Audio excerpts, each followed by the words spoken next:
आमच्यावर जळणारे लय जळवतो आम्ही डोळ्यात. कारण आमचे मराठ्यांचे लेकरं मोठे होऊ नये, ते नोकऱ्याला लागू नये, त्यांना योजना मिळू नये, मराठ्यांच्या लेकरं उच्च शिक्षणात जाऊ नये, लय जळकू. तुम्ही शहाणपण किती शिकवायचा प्रयत्न केला, इथं मराठ्या पुढे शहाणपण चालत नाही. एकदा जर मराठी रस्त्यावर आले ते चांगल्याची नाही. आता फक्त तारीख डिक्लेअर हो द्या, तुम्ही मराठी बघा कसे वाऱ्यासारखेच निघत घरी नाही. बस ते ऊन फिन काही समजत नाही मराठी. ऊन नाही फेन नाही काय नाही, काय करते मराठी डायरेक्ट गावागावात म्हणते काय करायचं घरी झोप. शेतकऱ्याचे बी भरण्याचे दिवस आणि तुम्ही म्हणणार बाहेर जाऊ नये काय, शेताकडे पडायचं काय, फवारण्या कशा करायच्या, बी भरणं कशा आणायचे, नांगरटी कशा करायच्या, तुम्ही येणार ती. सगळ्यात अगोदर या महाराष्ट्रातल्या आणि भारत देशातल्या सगळ्या जनतेला धर्मवीर छत्रपती संभाजीराजे यांच्या जयंतीच्या निमित्तानं खूप साऱ्या सगळ्यांना शुभेच्छा देतो. तुम्हालाही सगळ्यांना पत्रकार बांधवांनाही खूप मनापासून. 16 तारखेला आंतरवाली जे बांधव येणार आहेत त्यांच्याशी चर्चा करून पुढच्या आंदोलनाची दिशा आम्ही ठरवणार आहे. खूप मोठं आंदोलन आंतरवालीत होणार आहे. त्याची तयारी आता 2-3 दिवस झाले आंतरवाली सारखी सुरू आहे, आज सुद्धा सुरू आहे. ही आता 3-4 दिवसापासूनची तयारी या समाजाच्या हितासाठी इथं सुरू आहे. काय असतं शेवटी सरकारनं जर ठरवलं की गोरगरिबांच्या मराठ्यांच्या लेकरांचं वाटोळं करायचं, त्या दिवशी आपल्याला मैदानात पाय रोवून उभा राहायला लागतं, तेव्हा आपल्या समाजाच्या लेकराचं सुख.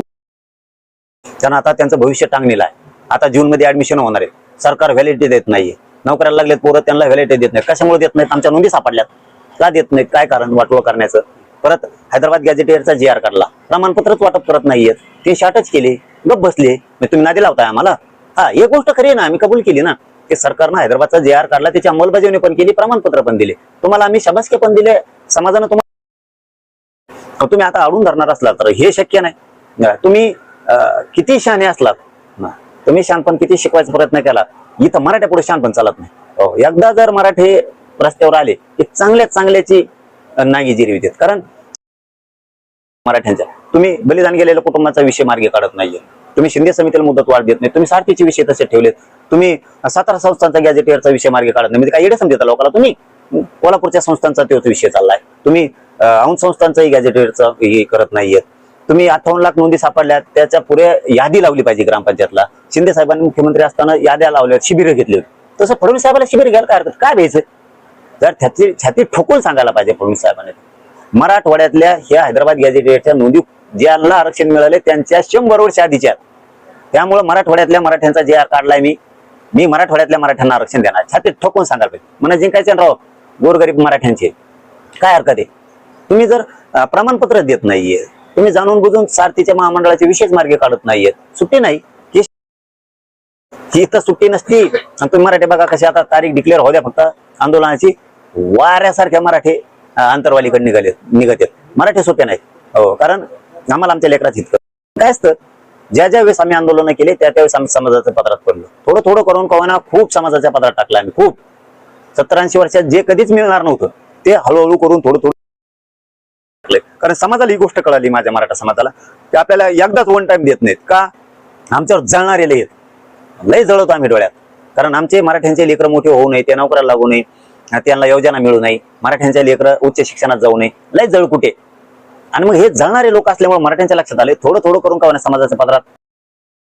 म्हणून मराठा समाज प्रत्येक वेळेस आंदोलनात ताकदीने येतो आणि आम्ही प्रत्येक वेळेस समाजाच्या पदरात काही काहीतरी टाकतो. हे विश्वास मराठा समाजाला आहे. म्हणून आता फक्त तारीख डिक्लेअर हो द्या, तुम्ही मराठी बघा कसे वाऱ्यासारखेच निघत घरी नाही. बस ते काय ऊन फिन काही समजत नाही मराठी. ऊन नाही फेन नाही काय नाही, काय करते मराठी डायरेक्ट गावागावात म्हणते काय करायचं घरी झोपून, तिकडे अंतरवाली जाऊन बसू, कारण आपल्या समाजाचं लेकराचं तरी कल्याण होतं. अशी मराठ्यात गाव खेड्यात चर्चा सुरू पण झाली.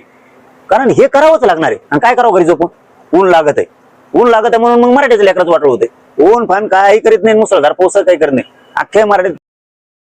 हे आंदोलन कोणत्या ठिकाणी होणार आहे आणि कशा प्रकारचं आंदोलन सुरू असेल, कारण यापूर्वी तुम्ही एकदा सामुदायिक पद्धतीने आंदोलन केलं होतं, उपोषण केलं होतं, मग हे आंदोलन स्वतः करणार आहात का पुन्हा समाजात सहभागी असेल? नाही, मी तर शक्यतो सगळ्यांना करू देणार नाही, कारण त्यांचे लय हाल होते.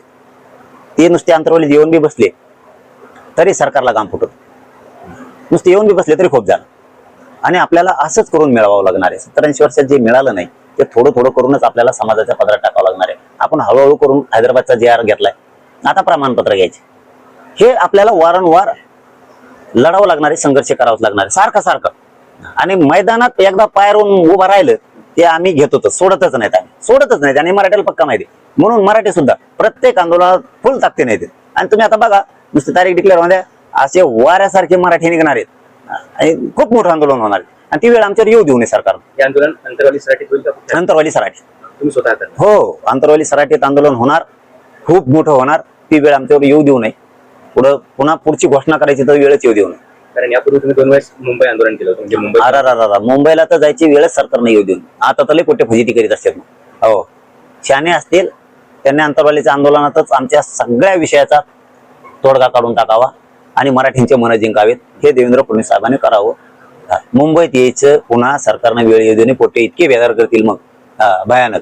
मी फक्त माझ्या मराठा समाजाला एवढं याच्यासाठी लय मानतो, असा मराठा समाज होणेच नाही. लय ताकद आहे समाजात, लय जिरविते चांगल्या चांगल्याची. गरीबात तेवढी ताकद आहे, श्रीमंत मराठ्यात तेवढी ताकद आहे. भयान ताकदीचा वर्ग आहे आमचा आणि आतापर्यंत इथून पाठीमागे देशाला दाखवलेलं आहे आणि आताही ते दाखवते. फक्त मराठा समाजाला एवढ्यासाठी लय मानतो मी की ते हुशार झाला. आता त्याला कळून चुकलं की आपण टप्प्याटप्प्यानंच घ्यावा लागणार आहे. आपल्या जातीला एक वन टाइम एकदाच मिळूनच देणार नाही, एवढी जळणाऱ्याची संख्या आहे. हे माझ्या समाजाला कळालं, खूप चांगलं झालं. नसतं आम्हाला लोकांना मोठेपणात वेगळं शिकवणारे होते, तिसरेच मार्ग दाखवणार आम्हाला, म्हणजे मिळू नये म्हणून. मराठ्यांच्या स्वतःच्या गरीबापासून श्रीमंतापर्यंत देण्यात आलं की थोडं थोडं करूनच 100% आरक्षण किंवा 100% योजना मिळावं लागणार आहेत, पूर्ण नोकऱ्यात घालावं लागणार आहेत. पण हळूहळू करूनच हे कळालं, बरं झालं. नसतं आमच्या डोक्यात घातलं होतं सरसकट पुरंच पाहिजे, अरे पुरं मिळून देणार ना. हे मराठ्यांच्या डोक्यातलं आलं की नाही नाही नाही, आपण बरोबर चाललोय. आपली जी वाट आहे ना सध्याची, ही 2 वर्षापासूनच्या आंदोलनाची, हीच वाट योग्य आहे. टप्प्याटप्प्यात हळूहळू हळूहळू आपण पुरं मिळवायला लागलो. मी काय म्हणतो, एक भाकर खायची ना, थोडी थोडी काय खायची, एकदाच काय खायची, हे मराठा समाजात ध्यानात आलं. म्हणून मी मराठा समाजाला खरंच शाबासकी देतो, समाजाला मानावंच लागणार आहे. आणि असा समाज होऊ नये. माझा समाज लय सोन्यासारखा, पण समाजाच्या लेकराचे आता जूनमध्ये ऍडमिशन आहे. घरी झोपून काय करता, काय घरी कोणचं ऊन लागत आहे, आणि लागून लागलं लेकरं जर उन्हाताना तळायला लागले, त्यांचं आयुष्य होरपळायला लागले. आता जूनमध्ये ऍडमिशन आहे तर काय करायचं घरी झोपून, आणि आणखी कामाचे दिवस नाहीत तर वरच आंदोलनाचा दणका हाणायचा सगळ्यांनी. आता ऍडमिशन आहेत, करोडो पोरं ऍडमिशन करते, आणि त्यांना व्हॅलिडिटी नाही मिळाल्या, त्यांना कोणती प्रमाणपत्र नाही मिळालं, त्यांचं वाटलं झालं. काय करायचं घरी झोपून मराठ्यांनी, घरी झोपायचं नाही कोणी. कधी यश येतं कधी अपयश येतं, पण मराठ्यांनी पाय राहूनच मैदानात उभं राहायचं. आणि तुम्हाला सांगतो, वाऱ्यासारखेच मराठी तुम्हाला अंतरवली दिसतात बघा, तुम्ही तुटूनच पडत आहेत मराठी. एक शेवटचा प्रश्न. देशाचे पंतप्रधान नरेंद्र मोदी यांनी देशवासियांना इंधन बचतीबाबत आवाहन केलेलं आहे. जर समजा अंतरवालीहून पुन्हा एकदा मुंबईत जायची परिस्थिती ओढावली तर मोठ्या संख्येने मराठा बांधव आपल्या गाड्यांसह मुंबईकडे प्रस्थान करतील. तुम्ही देखील मुंबईकडे मार्गस्थ होणार. या ठिकाणी मग आम्ही मोदी साहेबांच्या आव्हानाला साथ द्यायला तयार आहे, पण आमच्या मागण्याची अंमलबजावणी करा. नसता आम्ही कोणाचं ऐकतच नसतो. म्हणजे आमच्या लेकराचं भविष्य इथं फासावर चढवा आणि तुम्ही सांगा इकडे येऊ नका तिकडे जाऊ नका, असं होत नसतं. तुम्हाला तुमचं जसं सरकारचं इथे, तसं आम्हाला आमच्या गोरगरीब मराठ्यांच्या लेकराचं इथे. त्याच्या अडीअडचणी आमच्यासाठी महत्वाचे, त्याच्या वेदना महत्वाचे, ते संकटात सापडलं ते आमच्यासाठी महत्वाचं. तुमच्यासाठी सुद्धा ते महत्वाचं पाहिजे. आम्ही नाही काढत मोर्चे, काही करत नाही, आंदोलन नाही करत. देऊन टाका आमच्या मागण्या सगळ्या. आमचा 17 संस्थांचा JR काढून टाका, कोल्हापूरचा उंचा करा कल्याण गोरगरीब मराठ्यांचं. आमचा हैदराबादचा JR काढलाय मराठवाड्याचा, त्याची अंमलबजावणी पण केली. चला देऊन टाका सगळ्याला कोणबी प्रमाणपत्र. नाही काढत आम्ही, केसेस मागे घेऊन टाका. नाही काढत आम्ही, आंदोलन नाही करत. तुम्ही बलिदान गेलेल्या कुटुंबाच्या MIDCतल्या नोकऱ्याचा JR काढा, तो विद्युत मधला काढा, त्यांचे राहिलेला निधी द्या. आम्ही नाही काढत. सारथीची योजना बंद केल्या सुरू करा. तुम्ही महामंडळाचे परतावे पोरांचे सगळे देऊन टाका. आम्ही नाही माग काहीच नाही करीत, आंदोलन नाही करत. शिंदे समितीला वर्षाची मुदत वाढ देऊन तिला नोंदी शोधायला लावा. 58 लाख नोंदी सापडल्यात, त्या सगळ्या ग्रामपंचायत लावा. एकनाथ शिंदे साहेबांनी मुख्यमंत्री असताना अभियान घेतले होते. तुम्ही घ्या ना, तुम्ही अभियान घ्या. तुम्ही काय घेत नाहीत?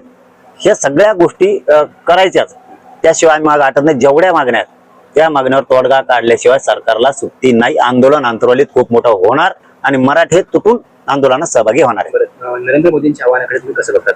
हे बघा, मी तर आत्ताच सांगितलं, आम्ही त्यांच्या आव्हानाला साथ द्यायला तयार आहे. पण मोदी साहेब मागं म्हणले होते ना की लय डिझेल ते पड भरून ठेवले, मग कुठे गेले? हे बघा, मोदी साहेबांवरती देशातल्या गोरगरिबांनी खरंच विश्वास टाकलेला. भाषण वेगळे, टीका करायचे म्हणून वेगळे, पण सत्यता पाहिली तर या देशातल्या महाराष्ट्रासह गोरगरिबांनी त्यांच्यावर खूप विश्वास टाकला. त्यांनी जनतेला खरं बोलायला पाहिजे ना. हाही म्हणले ना, आता म्हणतात नाही. बरं, लोक पण कवा तुम्ही लोकांच्या मागण्या मान्य केलं. आता शेतकऱ्याचे बी भरण्याचे दिवस आहेत आणि तुम्ही म्हणणार बाहेर जाऊ नये काय, शेत्या पडत पडायच्या काय, फवारण्या कशा करायच्या, बी भरणं कशा आणायचे, नांगरटी कशा करायच्या. कारण आता मशागतीचे दिवस आहेत. शेती आता मशागत करावं लागते तर पिकते. तुम्ही ह्या टायमाला म्हणणार ट्रॅक्टर लावू नका, नामकं करू नका, मेले लोक. असं कसं होईल? असं होत नसतं. आणि तुम्ही म्हणतात ते आता पण शिष्टमंडळ गेले, ते म्हणले आमचं पूर्व नियोजित होतं. मग लोकांचं बी पूर्व नियोजित आहेत ना, मशागती शेतीची आहे. आंदोलन बी पूर्वनियोजित आहेत ना लोकांचे, मग ते चालतं का? असं नाही, तुम्हाला साथ पाहिजे ना, द्यायला तयार आहे, पण कधी आमच्या मागण्याची अंमलबजावणी करा, आम्ही साथ द्यायला तयार. मराठा आंदोलनाशी संबंधित दाखल गुन्हे मागे घेण्याच्या मुद्द्यांवरून मनोज जरांगे पाटील यांनी राज्य सरकारला थेट इशारा दिलाय. सरकारने सर्व गुन्हे मागे घेण्याचा शब्द दिला होता, तो पूर्ण झाला नाही तर आम्ही सर्वात मोठं आंदोलन उभारू असा इशाराही त्यांनी दिलाय. अंतरवाली सराटी येथे प्रसारमाध्यमांशी संवाद साधताना जरांगे पाटील म्हणाले, जोपर्यंत सर्व गुन्हे मागे घेतले जात नाही तोपर्यंत मी शांत बसणार नाही. सरकारने तसा शब्द दिलाय आणि तो पाळावाच लागेल. जरांगे पाटील यांनी सांगितलं की सुमारे 60 ते 62 गुन्हे न्यायप्रविष्ट आहेत, तर 80 गुन्ह्यांबाबत विभागीय समितीचा अहवाल आवश्यक आहे. सरकारने अहवाल सादर करून हे सर्व गुन्हे मागे घ्यावेत अशी मागणी त्यांनी केली आहे. तसेच विभागीय समितीचा अहवाल अद्याप सरकारकडे न गेल्याचं त्यांनी नमूद केलंय. सरकार आणि फडणवीस यांनी दिलेल्या शब्दापासून माघार घेतली तर आम्ही त्यांना मागे हटू देणार नाही असं म्हणत जरांगे पाटील यांनी आक्रमक भूमिका घेतली आहे. गुन्हे कसे मागे घेत नाहीत ते मी पाहतोच, मी खंबीर आहे असंही त्यांनी स्पष्ट केलंय. मराठा समाजासाठी स्थापन करण्यात आलेल्या उपसमितीवरही त्यांनी टीका केली आहे. उपसमितीने केवळ दिखाव्यासाठी बैठका घेऊ नयेत तर मराठा समाजाच्या प्रश्नांवर लक्ष द्यावं असंही ते म्हणाले आहेत. EBC सारथी आणि आरोग्य विभागातील विद्यार्थ्यांच्या प्रश्नांकडे लक्ष देण्याची गरज त्यांनी व्यक्त केली आहे.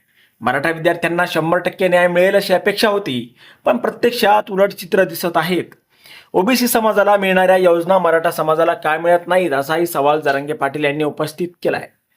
आता यावर तुम्हाला काय वाटतं, तुमचं मत कमेंट बॉक्समध्ये लिहायला अजिबात विसरू नका. व्हिडिओ आवडला असेल तर जास्तीत जास्त शेअर करा आणि आतापर्यंत मराठी जनता आपण आपल्या या चॅनलला सबस्क्राईब जर केलेलं नसेल तर चॅनलला सबस्क्राईब करा.